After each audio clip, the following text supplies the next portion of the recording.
Hi guys, Steve Blankard here again out at the range, and I've got something else to show you. This is a Remington rolling block number 4 model. It's a boy's rifle, and this is one of the later ones made. They made these from about 1890 up to about 1935, I think, maybe something like that.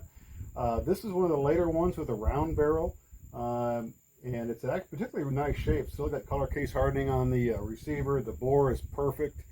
It's in 25 Stevens, which is kind of a long obsolete caliber, and that may contribute to why the bore is so good, because it hadn't been shot in quite a long time.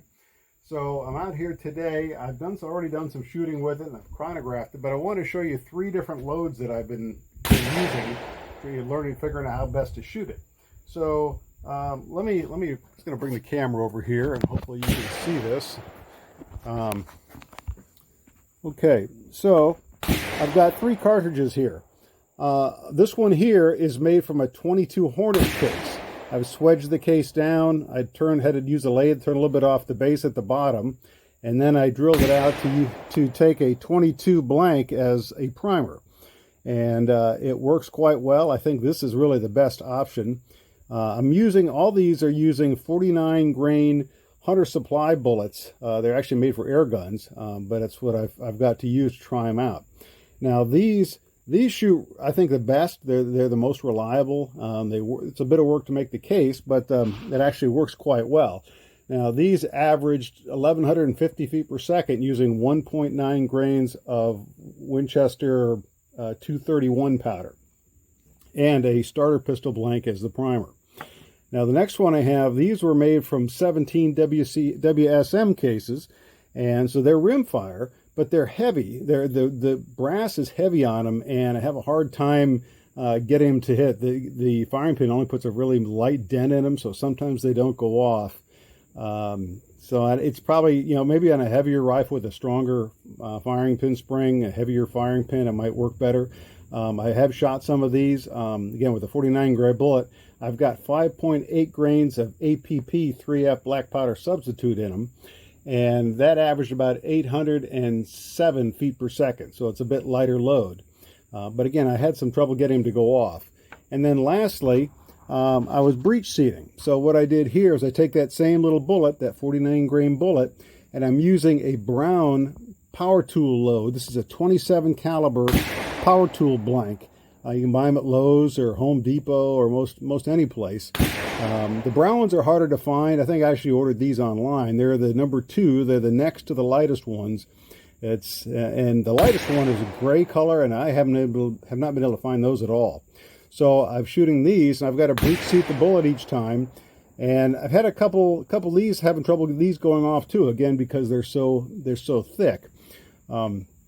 But the other problem is these tend to stick in the chamber, and they're hard to extract, so I've just been using a rod to knock them out. But it's the easiest way. You don't have to have any brass at all. You can just use these as is, and they'll work if you just want to shoot it a couple of times. But I think the best way really is the brass made from 22 Hornet, and that's reloadable, it's reliable, and it seems to work pretty well. So let's go ahead, and we're going to go ahead and shoot each one of these so you can see how they do. So let me put the camera back over here. So I'm not a professional videographer, but you get what you pay for, right? Okay. So put my eyes and ears on. So first off, I'm going to do the cartridge made from the 22 Hornet, and the only thing with this, I just got to make sure I orient it with the primer down at the 6 o'clock position, because that's where it hits.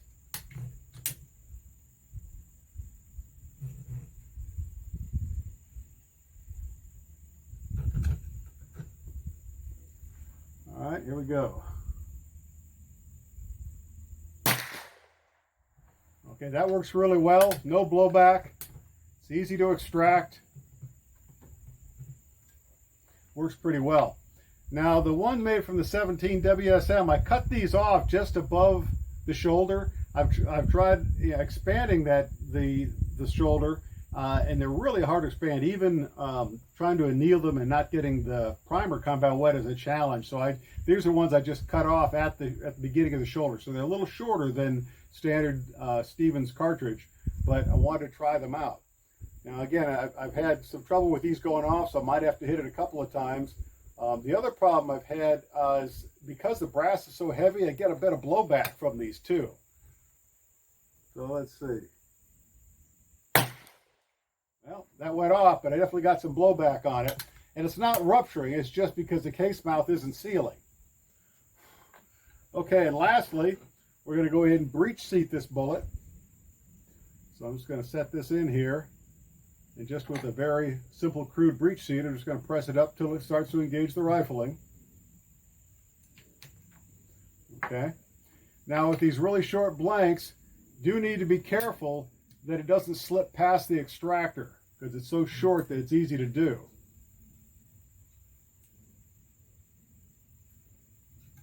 All right, so let's see if it'll go off.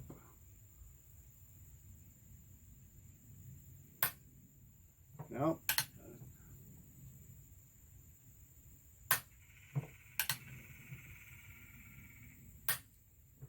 Well, that one doesn't want to go off at all.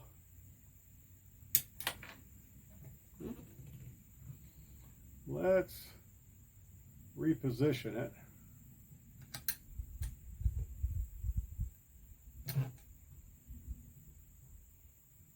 There we go. So it shoots nice. I didn't really get any blowback out of that. It's just not particularly reliable, again, because the brass is so heavy. So in a rifle that has a more powerful firing pin spring or a heavier firing pin that has more mass, it probably work fine. But I think the best solution is these cases that are made from 22 Hornet. Now I know not everybody has a lathe to do that, but you don't really have to have it. The key thing, I run them into a 25 ACP die, and that swedges the brass down to just about a quarter inch ahead of the rim, where it still is larger. And I think you could chuck this in a drill press and use a file to take down that extra thickness that doesn't get swedged down in the die. I do it in a lathe, and you got to thin the rim about 10 thousandths, and then that works. Now, for those that have an extra breech block, if you want to make it center fire, then that's pretty easy, and you can use it as is. But otherwise, then I need to convert these to rimfire, and there's a two-part video series on my YouTube channel, step by step, how I convert centerfire cases to rimfire. So if you're interested in that, take a look at those videos. It kind of walks you through the process. So anyway, it's nice to get out here and try this out. This is my first time bringing this rifle out and getting to try a couple of these loads, and it's a sweet little rifle. It shoots really nicely. But I think I'm definitely going to go with the 22 Hornet brass as the way to go. So thanks for watching. Please like this video if you enjoyed watching it, and you subscribe to my channel, and I'll have more videos coming out in the future. Thanks for watching.